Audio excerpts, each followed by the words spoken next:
नमस्कार मंडळी, आपल्या दैनंदिन आयुष्यात एक छोटीशी पण अत्यंत त्रासदायक समस्या वारंवार डोकावते. ती म्हणजे सकाळी उठल्यावर पोट नीट साफ न होणं. काहींना रोजचा त्रास, काहींना अधूनमधून, तर काहींना इतका गंभीर की त्याचं संपूर्ण जीवनच त्रस्त होतं. रात्री झोपताना सगळं ठीक असतं, पण सकाळी उठताच पोटात जडपणा, भरलेपणा, गॅस, डोकेदुखी किंवा उलटसुलट अस्वस्थता जाणवते आणि पूर्ण दिवसाचा मूड खराब होतो.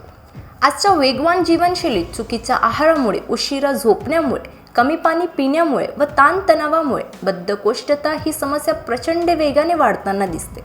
पण सुटकेचा श्वास म्हणजे यावर अत्यंत सोपे, घरगुती आणि 100% नैसर्गिक उपाय आहेत. आपल्या आजीबाईंच्या छोट्या बटव्यात अशा असंख्य जादुई गोष्टी दडल्या होत्या आणि यापैकी एक अत्यंत प्रभावी औषध पान म्हणजे ओव्याचं पान.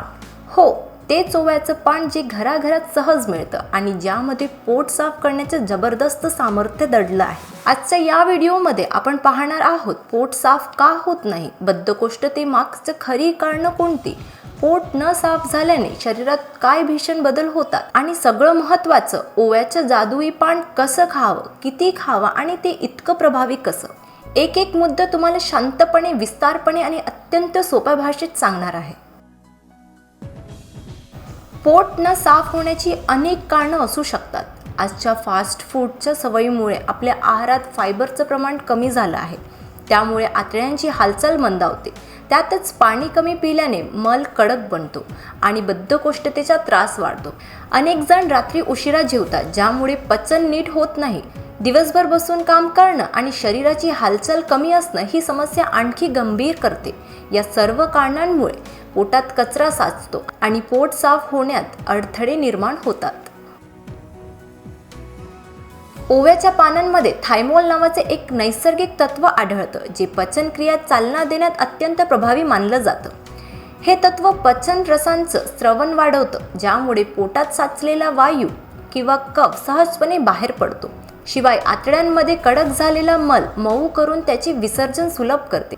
ओव्याचं पान केवळ पोट साफ करण्यासाठीच नव्हे, तर संपूर्ण पचनसंस्था मजबूत करण्यासाठी उपयोगी आहे. या पानांमध्ये असलेले नैसर्गिक फायबर आतड्यांची स्वच्छता राखतं, तर त्यातील अँटी इन्फ्लेमेटरी आणि अँटीबॅक्टेरियल गुण पचन मार्गाला निरोगी ठेवतात. यामध्ये पचनाला मदत करणारी आवश्यक तेलही असतात, जी आतड्यांची लय आणि हालचाल नीटच चालू ठेवतात. थोडक्यात सांगायचं तर ओव्याचं पान म्हणजे पोटासाठी नैसर्गिक टॉनिकचं काम करतं. ओव्याचं पान चावून खाल्ल्यावर त्यातील गुणधर्म पटकन सक्रिय होतात आणि आतड्यांपर्यंत पोहोचतात. सर्वप्रथम हे पान मल मऊ करण्याचं काम करतात, कारण ते आतड्यांमधील हालचाल सुरळीत करतात.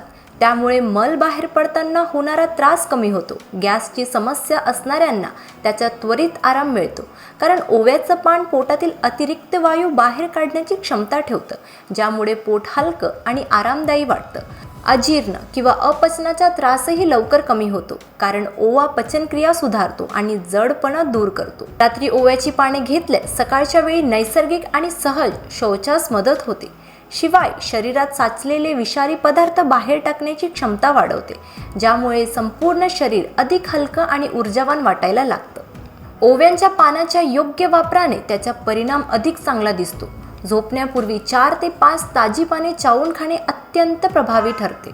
ती चांगली चावून खाल्ल्यानंतर 1 ग्लास कोमट पाणी घेतलं तर हे मिश्रण रात्रभर पचनसंस्थेवर काम करत राहतं आणि सकाळी सहज शौचास मदत होतं. यानंतर दुसरी पद्धत म्हणजे ओव्याचं पाणी. 5 ते 6 पाने एका कपात उकळून घेतली की त्यातून तयार झालेले कोमट पाणी गाळून प्यायचं.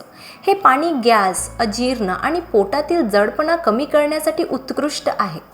ओव्याची पान आपल्या रोजच्या जेवणातही सहज मिसळता येतात. डाळीमध्ये, पराठ्यात, पोळीत किंवा कढीत चिरून घातल्यास चवही वाढते आणि पचनही सुधारतं.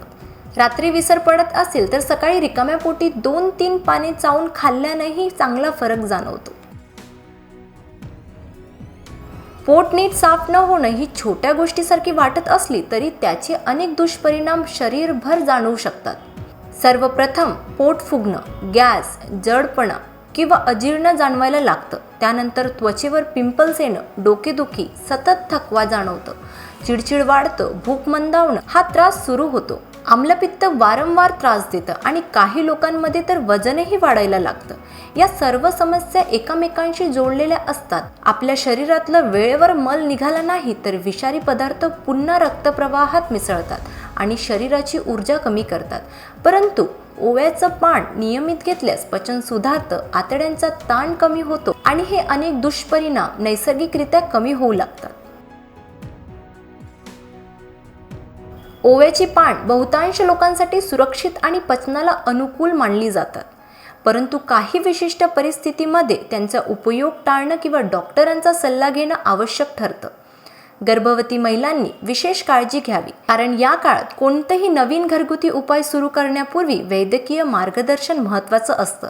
लहान बाळांसाठी पचनसंस्था अजून नाजूक असते, त्यामुळे त्यांना ओव्याची पानं देणं योग्य नाही. ज्यांना गॅस्ट्रिक अल्सर किंवा पोटाच्या भिंतीशी संबंधित समस्या आहेत त्यांनी ओव्याची पाने वापरण्यापूर्वी डॉक्टरांचा सल्ला घ्यावा, कारण थायमॉलचा उग्र स्वभाव काहींना त्रास वाढवू शकतो.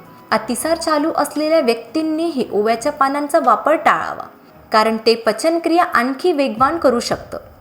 त्यामुळे या गटातील लोकांनी सावधगिरी बाळगून डॉक्टरचा सल्ला घेतल्यानंतरच हा उपाय करणे योग्य आहे. ओव्याचं पान नियमित घेतल्यानंतर सकाळी होणारा बदल अनेकांना लगेच जाणवतो.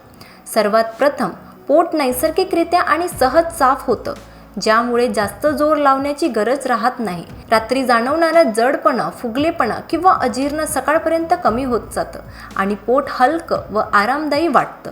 गॅसची समस्या कमी झाल्यामुळे दिवसभर शरीर अधिक ऊर्जावान आणि सक्रिय राहतं. अनेकांना सकाळी उठता क्षणी एक वेगळी ताजेपणा आणि हलकेपणा जाणवू लागतो. काही जण तर सांगतात की 5-7 दिवसात सातत्याने ओव्याची पानं घेतल्यानंतर त्यांच्या पचनाचा संपूर्ण रिदम सुधारला. हा अनुभव तुम्हालाही मिळू शकतो. फक्त नियमितता आणि योग्य पद्धतीचं पालन आवश्यक आहे. आपल्या आजोबांनी आणि आजींनी ओव्याबद्दल सांगितलेले एक वाक्य नेहमी लक्षात ठेवा: ओवा घरात असेल तर पोटाचे विकार दारातच थांबतात. त्यांच्या काळात केमिकल्स नव्हते, गोळ्या कमी होत्या, पण ओवा हा घराघरात औषध म्हणून सतत वापरला जायचा. तर मित्रांनो, पोट तुमचा मूड ठरवतं. आपण दिवसभर कितीही काम केलं, कितीही पैसा कमावला, कितीही धावपळ केली, जर पोट नीट नसेल तर शरीर काम करत नाही आणि मनही शांत राहत नाही. म्हणूनच पोट सुखी तर जीवन सुखी. ओव्याचं साधं पान तुमचं पोट, तुमची पचनसंस्था आणि तुमचा मूड बदलू शकतं. आजपासून हा उपाय सुरू करा. जर तुम्हाला हा व्हिडिओ आवडला असेल तर लाईक, शेअर आणि सबस्क्राईब नक्की करा.